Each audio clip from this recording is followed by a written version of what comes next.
WSVI TV, Channel 8. Broadcasting from the Sunny Isle Shopping Center in Christiansted and transmitting from Blue Mountain on St. Croix.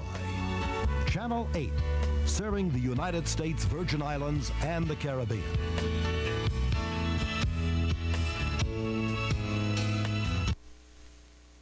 From ABC, this is World News Tonight with Peter Jennings. Good evening. There is actually a suggestion of compromise in the Middle East tonight. No, not between the Israelis and the Palestinians, not yet anyway, but the slightest suggestion that after 7 years, the regime in Iran may be prepared to radically scale down the war with Iraq. The Iranians made their feelings known almost offhandedly. ABC's Bob Zelnick has the details. Diplomatic sources have told ABC News that Iran's ambassador to the United Nations yesterday handed the Security Council president a note which declared that Iran had accepted 598. That's the resolution calling for a ceasefire, the withdrawal to pre-war positions, and creation of a commission to fix responsibility for the fighting. The Islamic Republic of Iran has accepted the implementation of Resolution 598, and therefore we have expressed our readiness to cooperate with Secretary General to implement that resolution. Iran's move comes just days after Secretary of State Shultz apparently secured Moscow's support for an arms embargo against Iran. It also comes as Iranian forces appear unable to mount another long-expected big offensive against the Iraqi port of Basra. A State Department source described the Iranian note as a major development, but one whose meaning is unclear. Some officials fear an Iranian ploy designed to stall the UN embargo vote, but other experts are more optimistic. It marks a substantial move forward as far as the Iranians are concerned. Clarification of Iran's position is expected in short order. If the message is promising, Secretary General de Cuellar may head for the Persian Gulf once again to try to bring that long and costly war to an end. Bob Zelnick, ABC News at the Pentagon. Secretary of State Shultz is on his way home from the Middle East after putting the various parties to the Arab-Israeli crisis on notice that he wants an answer to his plan for bringing peace to the occupied territories, and he wants an answer quickly. Mr. Shultz has proposed to the governments in Israel, Jordan, Egypt, and Syria that they come to an international conference next month intended to lead to united Palestinian self-rule in Gaza and on the West Bank. That would be followed by the end of the year by another round of talks to decide the ultimate future of the occupied territories. 2 more Palestinians were shot and killed in the occupied West Bank today, but the job of reporting what has happened there has been made more difficult. Not liking what the world has seen, borrowing a page from other countries, including Iran, Iraq, and yes, South Africa, Israel today for the first time closed most of the occupied West Bank to reporters. Here's ABC's Dean Reynolds. This was the day Israel told the world press to stay away from Nablus, away from Ramallah, away from Hebron, away from vast stretches of the occupied West Bank. There was no general announcement. Officials said closing areas was up to local commanders. Friday has been a day of trouble in the past when violent demonstrations have broken out after prayers at local mosques. One reason why these areas are off limits for the press today. Almost from the start, the media, especially foreign TV, have been accused of fanning the unrest by giving the Palestinians a platform. The media is the oxygen of the terrorists. They know that's their oxygen. Camera crews, even though most are Israeli citizens, have been attacked by soldiers. A news photographer bludgeoned by a Jewish settler. But a cameraman says he's not the problem. And when peasants are calling for war or they pick up a stone and throw it, they don't do it for the cameras. The reason for that is really much deeper. It wasn't a complete ban. The back road to this village near Bethlehem was unattended. Villagers were mourning a teenager who'd been shot dead earlier in a protest, well before cameras had arrived. Now the crowd was angry because the army had taken the body to prevent an emotion-charged funeral. But emotions did not die down. So despite the Israeli experiment at controlling the media, the problem of controlling the protest clearly has not been solved. Dean Reynolds, ABC News, in the Israeli-occupied West Bank. Elsewhere today, in Panama, all the banks have been ordered closed. As ABC's John Quinones reports, the country that runs on the dollar is suddenly very short of cash. In all, 117 Panamanian banks were shut down today. Thousands of customers were left stunned and angry. I can't cash my check, this man told us. I can't feed my family. I can't do anything. The official government closings followed a run on banks by Panamanians nervous about their economic future after the U.S. recommended that all bank transactions to the Noriega regime be cut off. The system is shut down, and it's indefinitely shut down because there is no funds, there's no cash in Panama. Panama's economy is now nothing less than chaotic, with crowds demanding that banks reopen, stores refusing to cash checks or accept credit cards, and many elderly Panamanians left without this month's government retirement checks. Diplomats say Noriega's grip on power, however, will not be threatened unless the cash shortage affects the payroll of Panama's military, Noriega's base of power. John Quiñones, ABC News, Panama City. The violence last weekend in the Soviet Republic of Azerbaijan apparently was much worse than originally reported. The Soviet news agency said today that 31 people were killed during rioting in the city of Sumgayit. In a moment, the post office. The rates are going up and the service is coming down. And later in this broadcast, the trial of a teenager accused of killing another teen for a thrill. And our person of the week. This is World News Tonight with Peter Jennings. Brought to you by Kellogg's All-Brand Cereal. Sometimes I don't know what to believe. What food's good for you, what's not. But I guess I can believe reports from the National Cancer Institute. They say some studies suggest a high-fiber, low-fat diet may reduce the risk of some kinds of cancer. So I made some changes. Like eating Kellogg's All-Bran. Just 1 tablespoon of All-Bran has more fiber than a whole serving of most other cereals. Am I going to change what I eat for breakfast? You better believe it. High-fiber Kellogg's All-Bran. Harry, if you don't want to end up in court, you better send that child support. I'm calling about your son, Grover. You better send money. His ski trip's over. Send the money now, you dig? Or we won't make our next gig. To send someone money fast, come to Western Union. We'll make sure it gets to any of our 10,000 locations, usually in 15 minutes or less. Cruising. Western Union, the fastest way to send money. Today, the best news on unemployment since the summer of 1979. February's unemployment rate fell just 0.1%, but the 5.7% rate is the lowest in 9 years. Say goodbye to the 22-cent stamp. Today, the Postal Rate Commission recommended an across-the-board postal increase. Assuming it's approved, the price of a first-class stamp will jump to a quarter. Not only is the Postal Service raising its prices, it's cutting its services. That's because Congress cut the post office budget by more than $1 billion. As ABC's Ned Potter reports, the public can already feel the effects.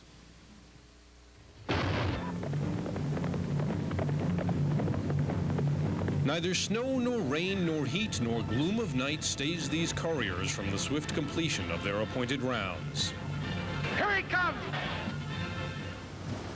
But a $1.2 billion cutback is a different matter.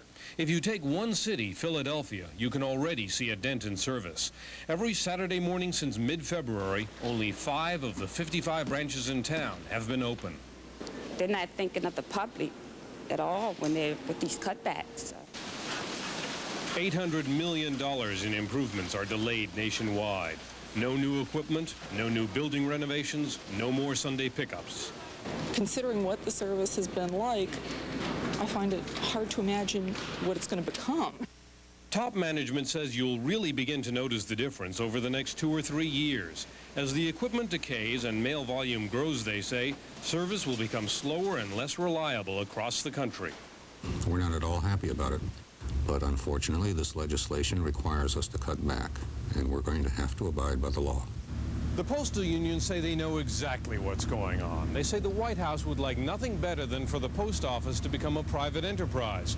If the cuts are deep enough, they say, the public will be so annoyed that they'll welcome the change. I think it's a sign that this is a government that doesn't care much about providing services for the people who are its citizens. 3 days and 11 hours? What, that ain't possible. Modern-day postal workers say mail won't even move that fast when the cuts are fully felt. Ned Potter, ABC News, Philadelphia. The Federal Aviation Administration today cited Northwest Airlines for 139 different safety violations during a month-long period earlier this year. They range from improper maintenance on its aircraft to pilots flying too many hours. Northwest says it has already corrected the violations. On Wall Street, the Dow Jones Industrials lost 5.5 points today, and the trading was heavy. For the week, stocks gained more than 34 points. In our next segment, Michael Dukakis. Is he really the Massachusetts miracle worker? Discover the beautiful styles, the beautiful savings you've been waiting for. Now at Color Tile's biggest sale of the year, with store-wide savings up to 50%. Ceramic tiles, vinyl tiles, mosaics, even wall coverings. Save on this stylish ceramic floor tile, only 69 cents each. Richwood parquet floors, $1.56 to $1.96 a square foot. Even sundial solarian, only $9.99 a square yard. Come now to Color Tile's biggest sale of the year and bring the beauty home. Hurry, sale ends Sunday. Fancy perfumey aftershave. It's got to be a quarterback's locker. Real guys who get mud on their uniforms use rugged, honest stuff. Ice Blue Aqua Velva. There's something about today's Aqua Velva, man. So you still think linemen are dumb? Where does it hurt? Here. For indigestion, heartburn, and gas, nobody does as much as Malox Plus. Dose for dose, it neutralizes more than any regular strength antacid and dissolves gas. Nobody does as much as Malox Plus. How can you help your home sell faster? Protect the major appliances. If your real estate company can't do that, then you're not listed with the right real estate company, because you're not listed with an ERA broker. Selling a house can be frustrating. If your real estate company can't buy your home if they don't sell it, you're not listed with the right real estate company, because you're not listed with an ERA broker. A federal judge in Washington tonight agreed to allow Pat Robertson to drop his libel suit against the former Congressman Pete McCloskey on condition that Robertson pay McCloskey's court costs. It is not clear yet whether Robertson will agree. The case grew out of a charge by McCloskey that Robertson had used his father's influence to avoid combat during the Korean War. And now the preview to Super Tuesday. South Carolina holds its Republican primary tomorrow. Vice President Bush and Pat Robertson particularly have put enormous effort into the state. As ABC's Barry Serafin reports, on this day before the primary, what you find are a lot of people trying to set the expectations.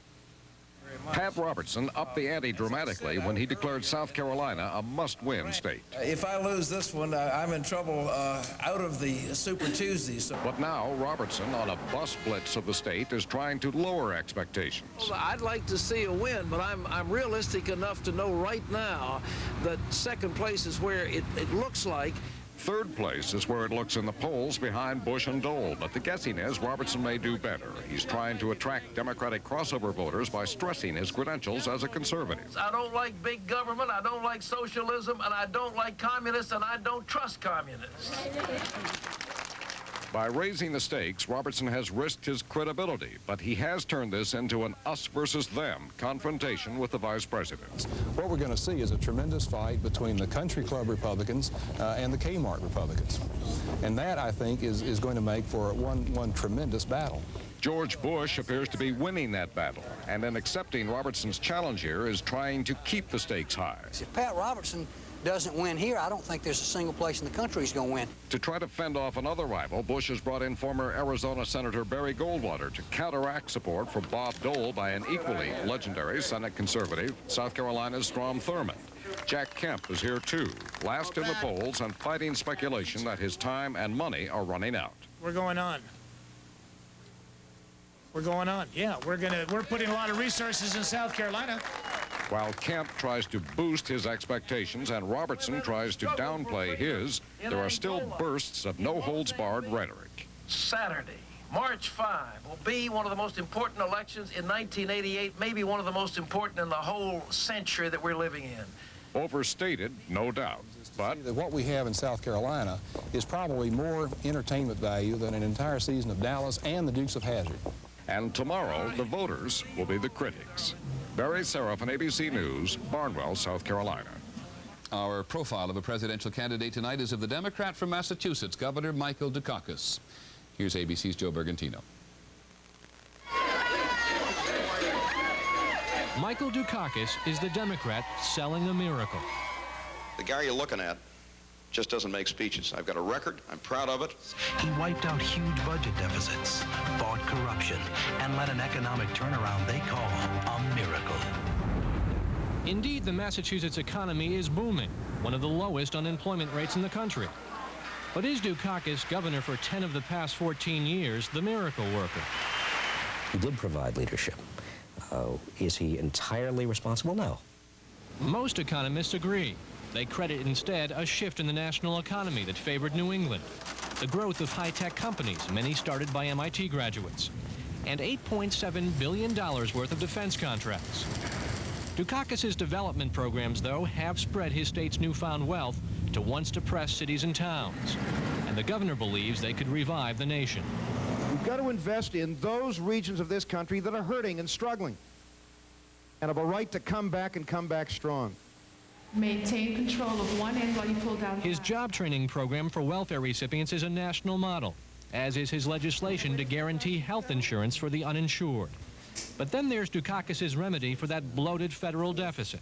I'd look for new revenue, beginning with the $110 billion in federal taxes owed that aren't being paid in this country.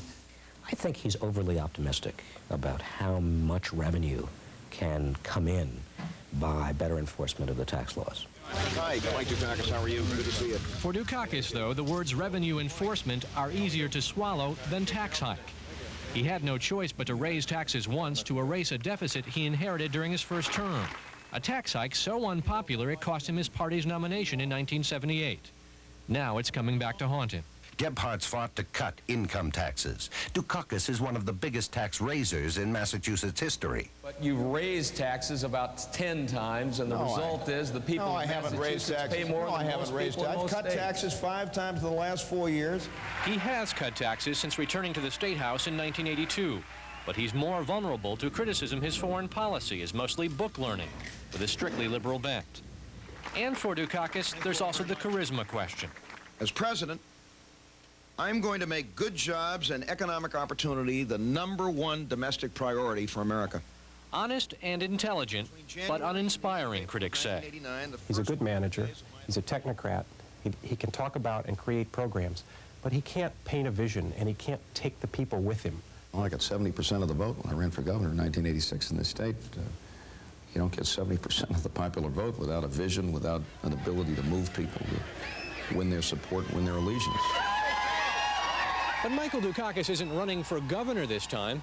In this race, he has the strongest organization and the most money. But the question remains, does he have the vision to lead a nation? Joe Bergantino, ABC News, Boston. When we come back, a child in Massachusetts that dies at the hands of another. Imagine going to work one day and finding your office like this. Morning. Well, it really happened to an IBM customer. A flood put their computer room under tons of water. One call to IBM, and a team of experts dived right in. They worked around the clock, and they got the system up and running in record time. No matter what size your problem or your company. That kind of service is something you should think about, because very often in business, when it rains, it pours. IBM, the bigger picture. There's more to it than meets the eye. That crunch of wheat holds a sweet surprise. Raisin Kellogg's Raisin Squares. It's one of life's sweet surprises. That wholesome wheat turns sweet inside. Raisin in the middle. Kellogg's Raisin Squares. There's more to it than meets the eye. Kellogg's Raisin Squares. And Apple Cinnamon Squares. Ever wonder why Ocean Spray tastes so good, so fresh and clean? It's our cranberries. The way we grow them. The way their tanginess blends with sweet, crisp apples to give you Ocean Spray Cranapple. Cranberry apple drink. It's got a taste and refreshment you just can't get anywhere else. Ocean Spray Cranapple. Go on, taste the Ocean Spray. Splish splash, I was taking a bath. Long about a Saturday night. Gloved up, got a clog in my tub. But Liquid Drano fixed it up right. Liquid Drano, the liquid strong enough to be called Drano. denture wearers. Now everybody's calling me the Fresh Mouth. Thanks to Super Strength Polydent Green. It's got a minty mouthwash ingredient, so it freshens up dentures as it cleans tough stains. Try Super Strength Polydent Green, the mouth freshening clean. Ah. In a Massachusetts courtroom this week, the story has been unfolding about the murder of a child by another child and about the other children who knew about it and why the child was killed. ABC's Ron Claiborne is there. 15-year-old Rod Matthews is on trial, accused of the cold-blooded murder of a 9th grade classmate, Sean Willett. A friend of Matthews has testified that the teenager told him he wanted to kill someone because he was curious how it would feel. He said he was going to kill Sean to see what it felt like. And then he didn't think anybody would miss him. That's why he was going to kill him. After selecting Willett as his victim, authorities say Matthews lured the 14-year-old boy to a wooded area in Canton, a Boston suburb, in late November of 1986. Prosecutors say Matthews beat Willett in the head 3 times with a bat, leaving his body in the snow. A week later, he returned to show the body to his 2 friends. Afterward, they went to a nearby mall for pizza. 2 weeks later, one of the boys who had viewed the body sent an anonymous tip to police, and Matthews was arrested. The defense does not deny Matthews killed Sean Willett, but argues that he is mentally ill. In court, defense attorney John White read from an unsigned letter that Matthews wrote to a teacher before the Willett slaying. Lately, I've been wanting to kill people. In court, Jean Quinn, mother of the dead boy, sits behind Matthews. I can't feel remorse for him. He had none for my son. Although he was 14 when the murder took place, Matthews is being charged as an adult, not a juvenile. That means he could face life in prison without parole if he's convicted of first-degree murder. Ron Claiborne, ABC News, Dedham, Massachusetts. And in Texas, murder indictments have been handed down against 3 white lawmen accused of beating a black prisoner to death in a jail cell in Hemp Hill, Texas. Last December, the 3 lawmen, including the police chief, had been indicted on civil rights charges. When we come back, our Person of the Week.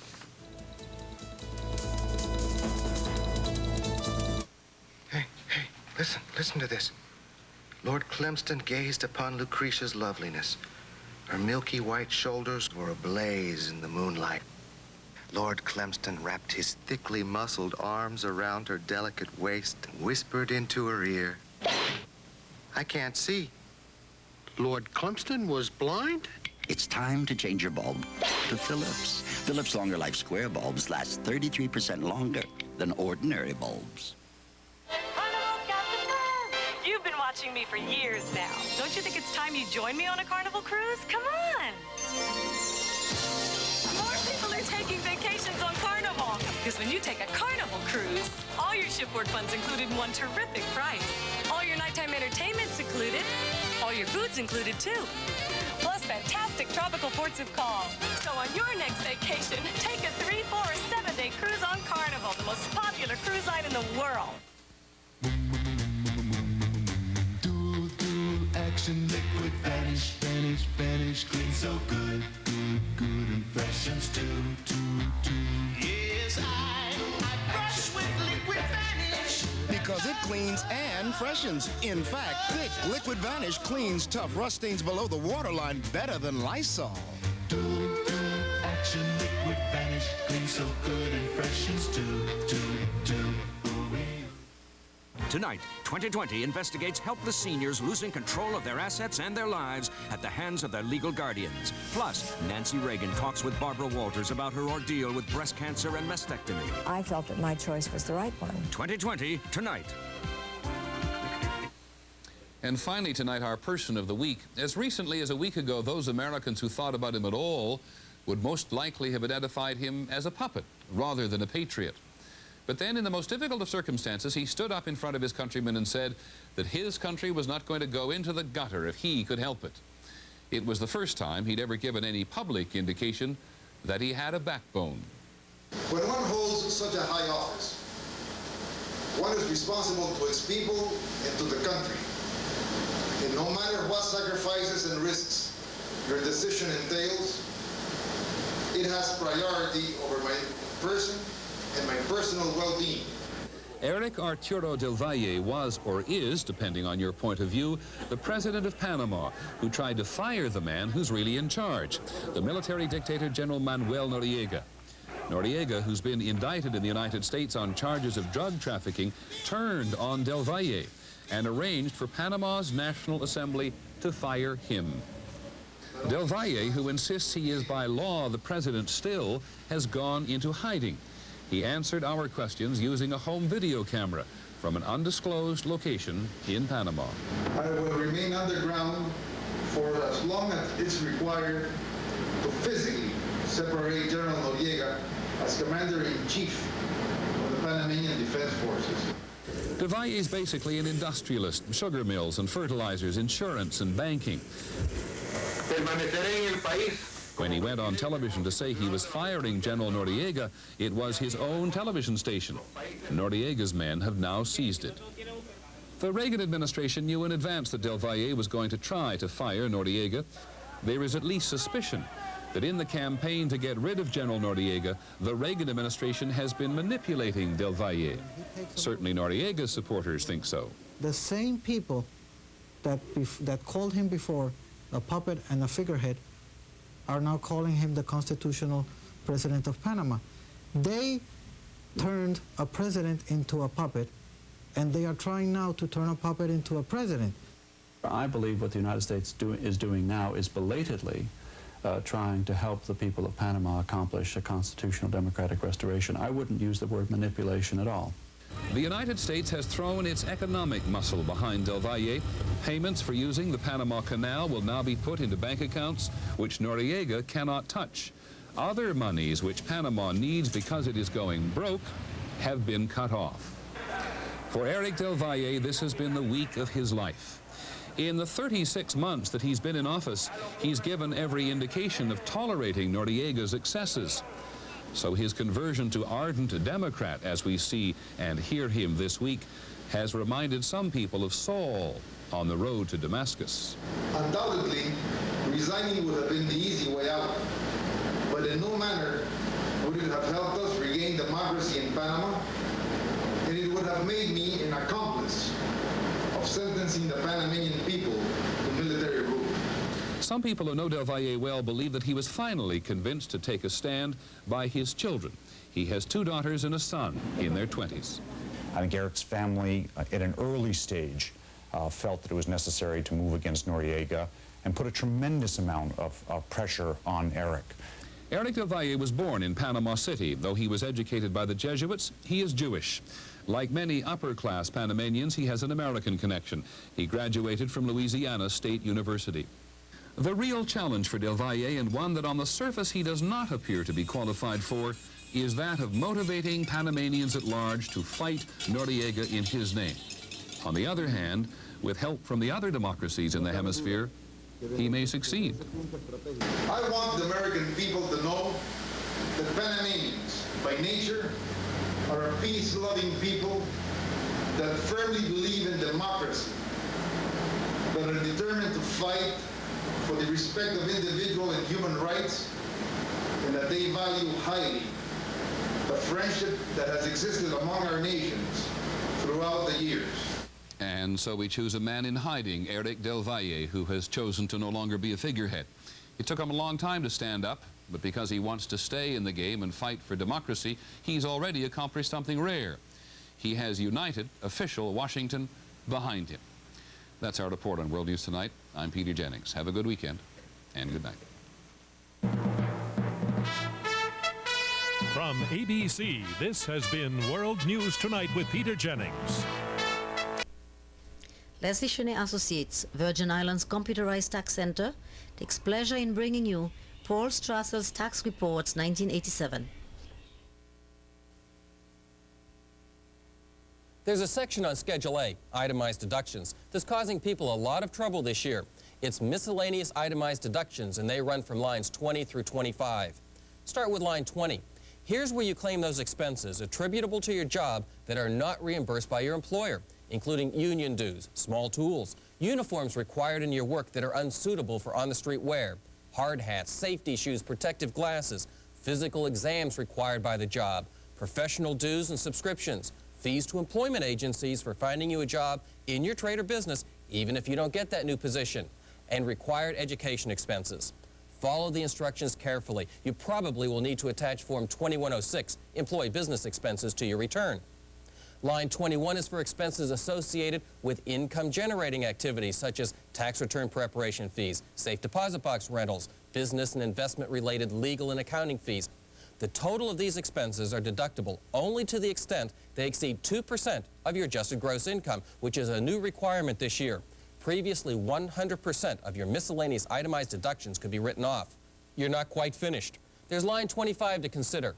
Here you can deduct miscellaneous expenses that are not subject to the 2% limitation, including gambling losses up to the amount of gambling winnings and the cost of special equipment that enables a physically handicapped individual to get to work. I'm Paul Strassels. Paul Strassels Tax Reports has been brought to you by Leslie Chenet Associates, Virgin Islands Computerized Tax Center.